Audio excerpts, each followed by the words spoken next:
My name is Ms. Garza, and I teach 7th grade Texas history as well as 6th grade Avid. And I'm here to give you a little presentation. We're mostly going to be talking about what goes on in the Texas history classroom. So I want to go ahead and start us off with saying that I'm so glad to have your student in my class. I love teaching history, and I will always try to make it fun and interesting for them. And so this is our agenda for today. Let me see if I can move this. There we go. So I'm going to be going over my contact info, the classroom expectations, the grading policy, and how to support your student at home.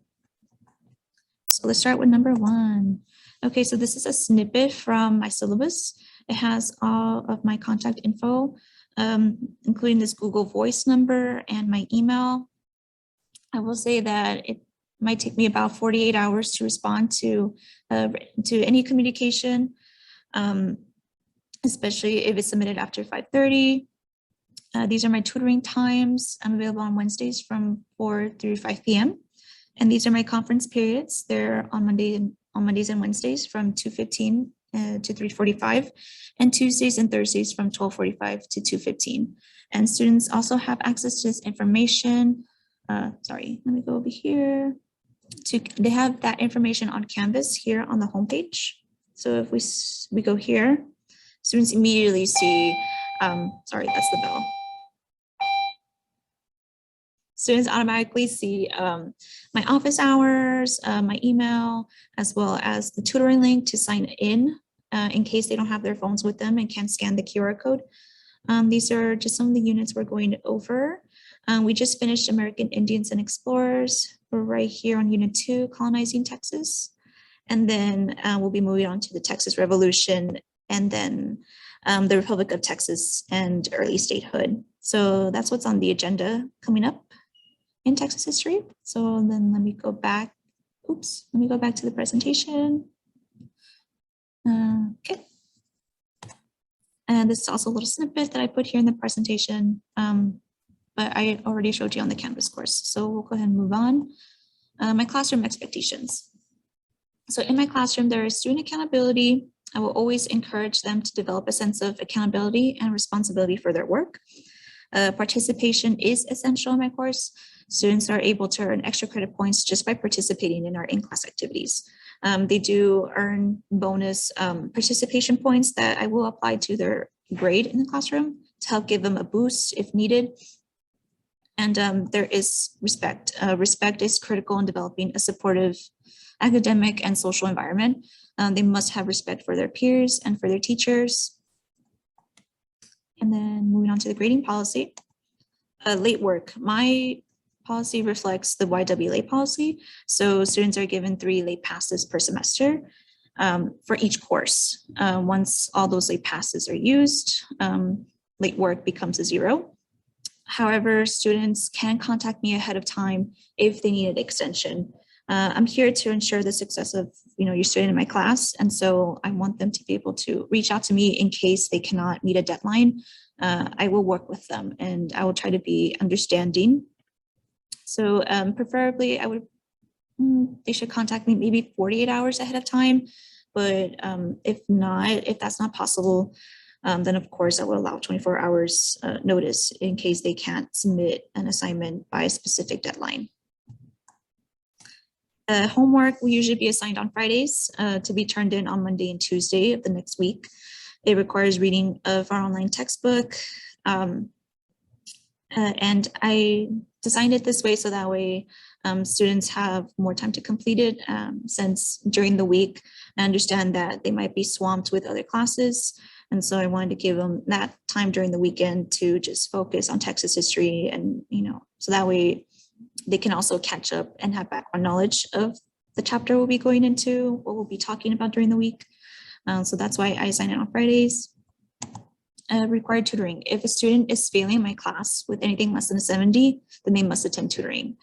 If you have any questions or concerns with your student's grade, please send me an email and I will help you out and try to clarify anything. History fair. Okay, so history fair is required for all middle school students. Students have been added to a Canvas course specifically for history fair. And so this course has all the due dates. It has it has a variety of information and resources, and it's very helpful in showing them the process and giving them an idea of like the pacing that we're going to be, our general pacing for history fair. And also students are given time to work on their projects in class every Friday, especially when something is due. And I also welcome students to attend tutoring if they need help on history fair. And number 4, okay, how to support your student at home. Okay, so I encourage, first of all, I encourage your students to reach out to me if they have any questions or concerns regarding their grades. And then also things that can be implemented at home are planner checks, since students are frequently told to write down their homework in their planners.